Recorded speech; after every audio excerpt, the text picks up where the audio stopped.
Hi guys, it's me, Ryan D. Another tourist spot na naman here sa Iloilo ang pinuntahan namin. Ayan ang Garim Farm. Ayan guys, oh. Yan. So may malaking cross dun sa pinakataas at kailangan namin akyatin yan. Sa tingin nyo, kaya ba? Kayanin! Para sa ekonomiya. Si Mudra hindi pwede, kaya sasakay siya nito. Ayan, paakyat. Parang sasabay na din ako.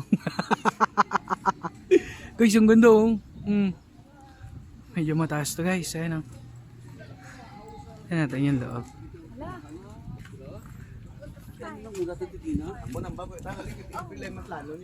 Ayan oh.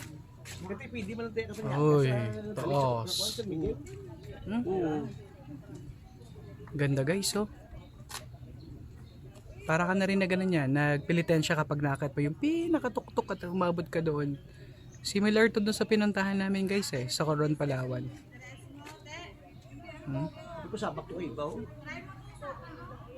Ganda oy. Diba? Pindot kaayo.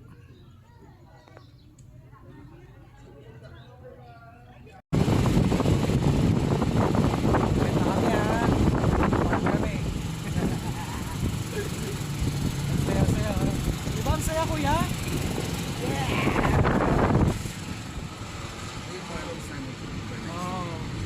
Si Mudra oh. Hindi kaya ni Mudra umakyat eh.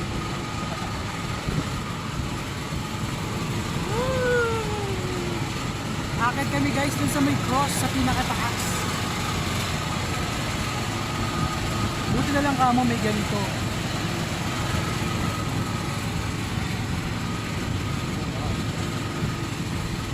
Makayanin?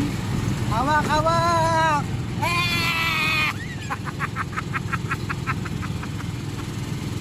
Para may dinosaur ah.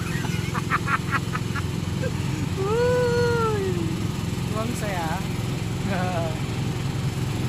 Buti kinaya to kuya no?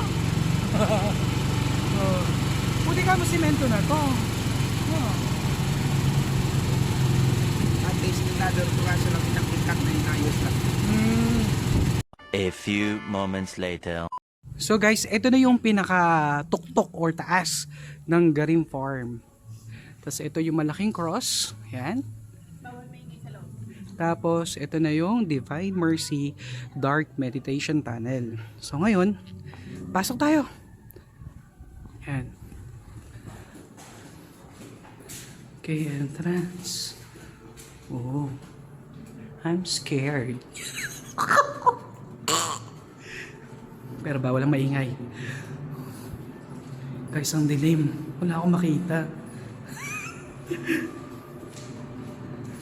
So, natin guys ha. Ano yung pinakalabas? Oh, wow! Wow! Guys, oh! Wow, ganda! Huh? Grabe, ito na. Guys. Wow! Ayan oh. Wow. Wow. Ganda oh, guys oh. Say mo kaya pati. Grabe. Hindi talaga. Sobrang napakaano niya talagang Divine Mercy kumbaga. Ginawa talaga nilang Ang ganda guys oh. Tara, akit tayo. Ganda oh. walang exit dyan. Dito lang ang daan. Mahawa kayo sa ganito. Baka madulas. Wow.